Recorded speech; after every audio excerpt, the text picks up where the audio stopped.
I wanted to take a moment to talk about context and what context does to distort your life and just accepting context from other people and how it permeates our thoughts. I think a lot of people run around in this sort of default mode, whether they're religious or not, of thinking that you're alive, it's an accident, so who cares, or it was divinely created, so who cares. It's you end up in this who cares anyway. There's no need to explore any of this. And that is going to turn your life into it's going to turn it into mush. Senseless, emotionless mush. Pointless mush. You know, if everything was ordained by God, then nothing really matters anyway. There's no difference between what an atheist believes and what a creationist believes. They argue and they quibble over something coming from nothing. Well, both sides believe that. It's just one attributes it to an entity and the other doesn't have anything to point to.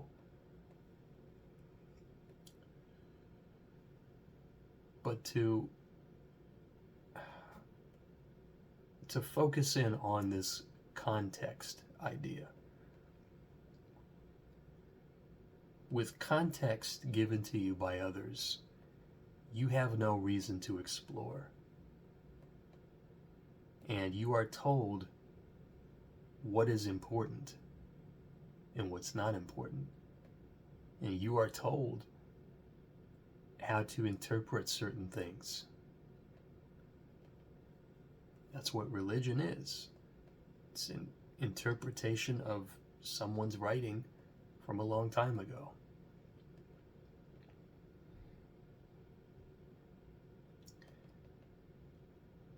I think that if you can eliminate context from your life, you can regain access to what is.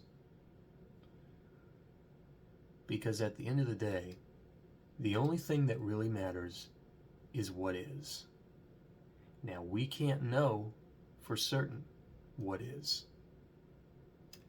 It's just not in the cards for us.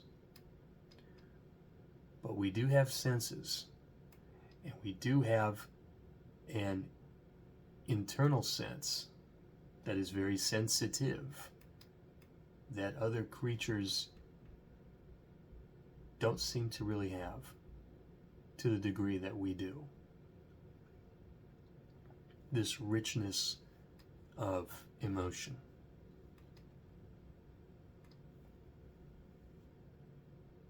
If you had to pick what makes us great as a species, what makes us unique,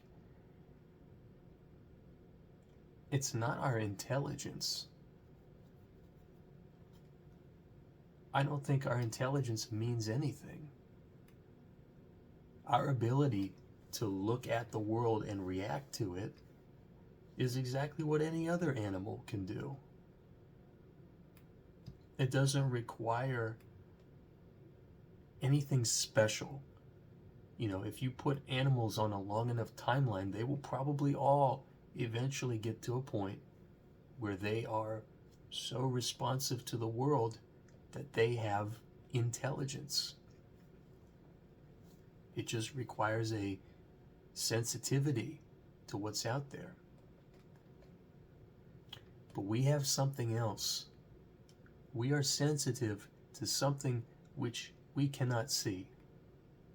We cannot hear it. We can't touch it. We can't but we know it's there. It's not an illusion. If it was an illusion, you wouldn't feel it. There would be no reason for you to have any kind of emotion whatsoever. It's not evolutionarily advantageous to have emotion. It's advantageous to just observe the world, or so it seems, to be really good at math so you can build things. And yet that's not what we came up with. In our early days, we were not focused, as humans, we were not focused on knowledge or observation. Rather, it was deeply tied and rooted to beliefs, to meaning. Early humans spent the majority of their lives dedicated to, we would call them stories, we would call them fables, tales, parables, and we would say that, well, these aren't true. And then fast forward through time, and now, well, those weren't true, but these are true. I don't think that's how it works. I think that there is a picture that becomes clearer and clearer over time to those who are willing to look. And for those who aren't willing to look, it gets murkier and murkier. I think that people who were devoutly devoted to their religion in a meaningful sense, not just to the letter of the law, that's not religion, but that devotion, it consumed people. It was their reason for being. It, because they could feel devotion so deeply, I think they saw things, what they were seeing that you can't see was clearer in their mind's eye than the average person today who picks up a book and says, I believe this. Or who picks up a science book and says, well, I believe what's in this book. I mean, there's no devotion there. You just believe it because it says it. And I'm not knocking that, but what's the point of believing that? Because it's true? Well, how much do you value truth? If you believe what science says because it's true, well, what is true? What does it mean to be true? It means you can what? See it? There's a lot of things that you see that aren't true. Nothing you see is actually true. So what are we talking about? When we talk of truth, what are we talking about? And this is getting a little abstract, so I'm going to try and bring it back around. Truth has nothing to do with what you can measure. It has nothing to do with that. It is the source and motivation and that which is not seen. You can't touch the truth. You can't. You have to intuit it.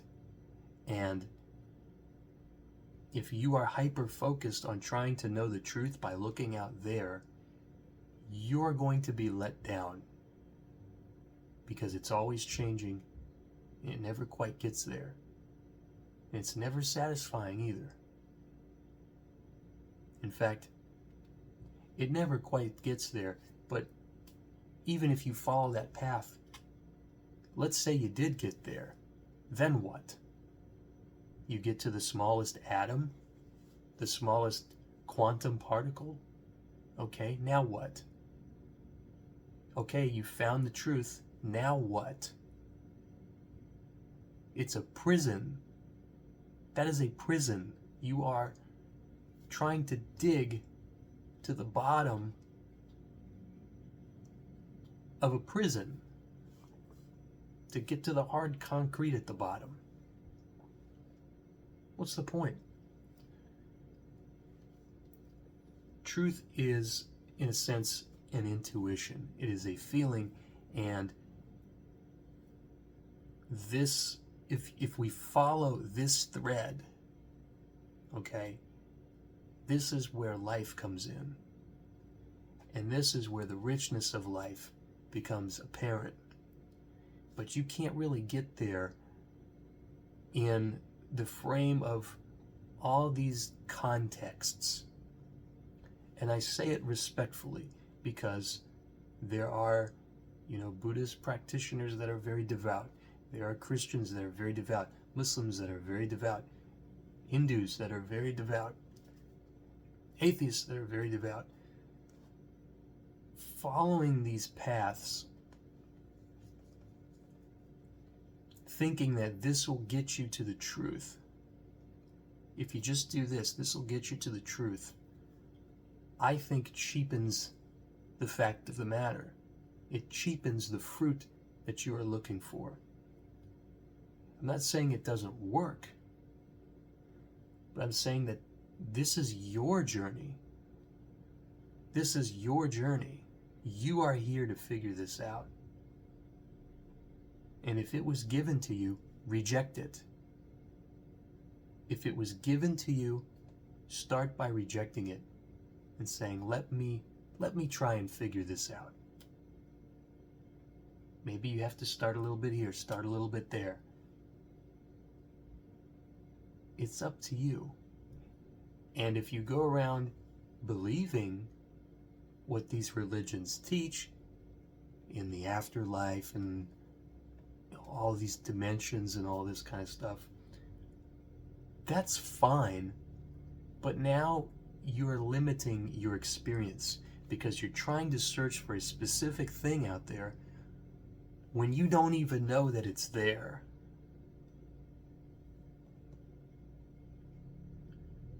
It's like you're investing all your time and energy to build this rocket to go to Mars and to dig in that dirt and find that bone, to find that skull, to find that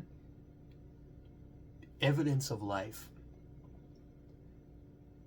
And you get there and you dig all the way down to the core and there's nothing there.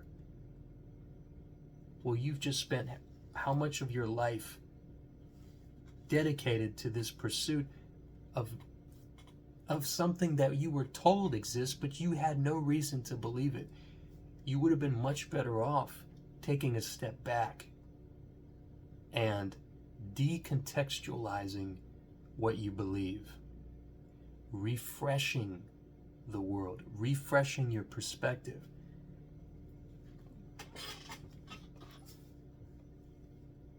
So how do you do that? There's a couple different ways. There's contemplations that you can do. You can meditate on it. You can take medicines to help you decontextualize reality, what you perceive to be reality. But here's an easy one for you. Just imagine, forget what you know, okay? Just imagine black, just color black, and everything is just dark. There's nothing. It's just there's nothing. Zero. Absolute zero. No light, nothing. I think you can try and do that. Nothing. And then one day, your eyes open, and you're sitting or standing where you are right now, or driving down the road, whatever you're doing. and all this stuff just appeared, and you don't know what it is. You've never seen it before. You don't have words for anything. You don't know why it's here. You don't know where it starts. You don't know where it ends. You don't even know who or what you are. Now you can start to see the world a little bit more freely. And now you can explore and you can reapproach your own feelings and emotions instead of feeling stuck in your ways, stuck in these narratives that you have about yourself. I'm not this, I'm not that. Oh, I wish, I got this stupid job, blah, blah, blah. All the stuff you say to yourself all day long. This is one way that you can hop out of that and just enter this what the F mind state, because that's what you need to be in. You need to be in this what the F mind state, and then now you can start formulating the questions that are worth pursuing instead of what other people tell you. You need to do this and do that so you can go to heaven. They don't believe in heaven. None of these people who tell you how to get to heaven really believe in it. I know that sounds counterintuitive, but,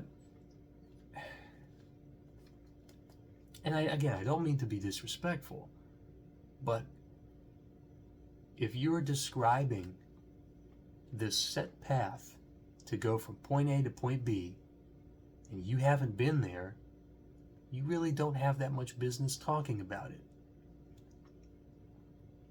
Quite frankly, I've never been to heaven, so how can I sit here and tell you where it is? I can't. I have no clue where it is. I could meditate. I could follow all those other modalities to try and describe what I think heaven is. But if I haven't been there, then I have nothing to give to you. I'm giving you hearsay and telling you to dedicate your life to hearsay.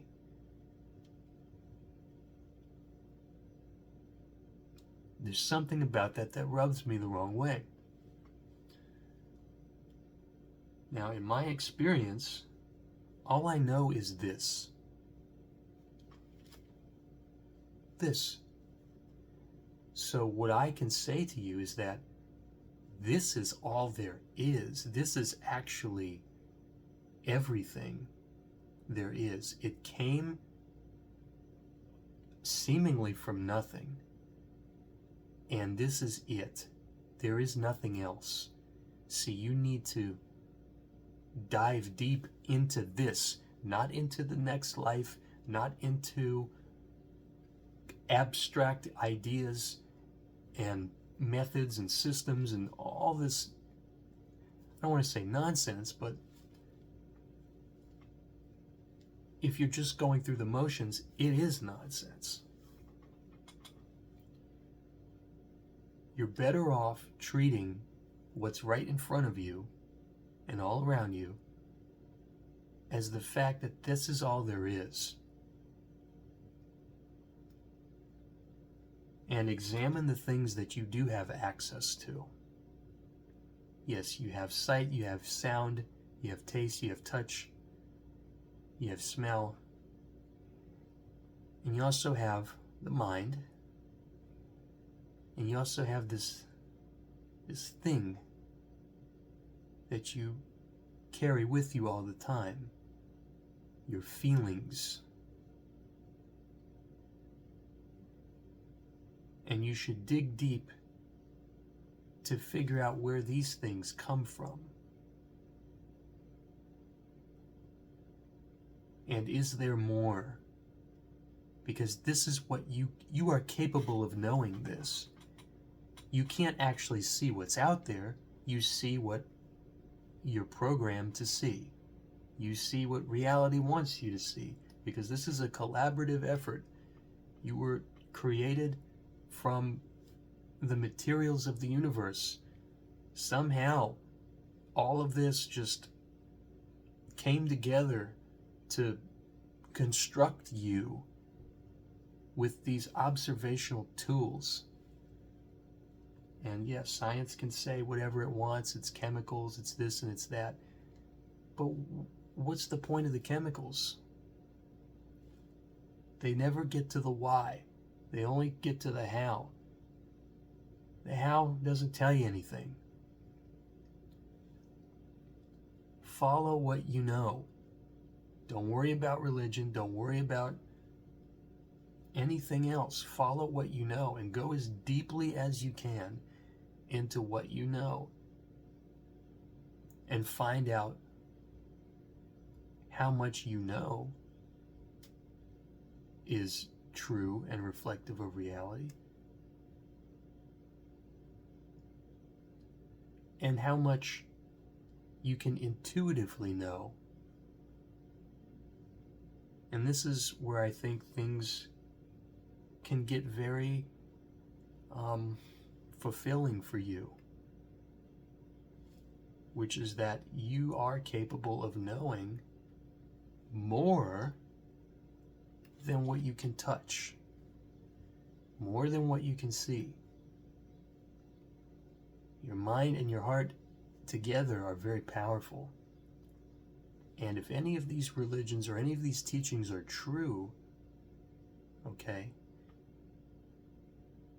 it doesn't matter if you can't experience them for yourself.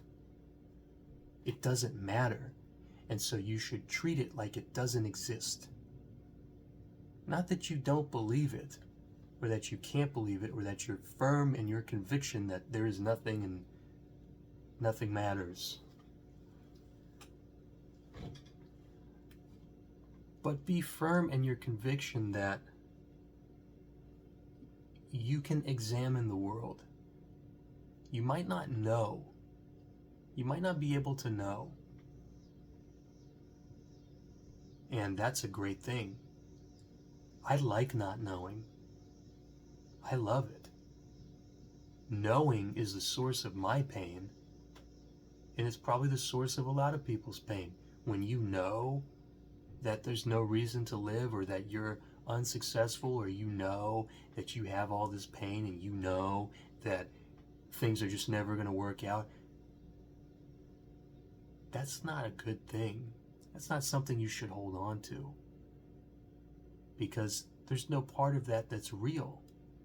The things that you know aren't real, and they don't mean anything, and they're only made real through your belief in them. So my advice is to start fresh. Do everything you can to decontextualize your world and your surroundings and your relationship to other things, to yourself, and just become an explorer. And explore the things that are right at your fingertips, especially on the inside. Follow that down as far as you can go and see what happens. The world is much crazier and unimaginable than we could ever comprehend. That's my belief. And we're just seeing something that we're trying to make sense of. And that's our big mistake, is we're trying really hard to make sense of it and not really enjoying the most mysterious and joyful part of it, which is our feelings, what we are able to feel. We get trapped in mundane feelings, fleeting feelings even. But what if you could tap into the source of that? And what would it take to do that?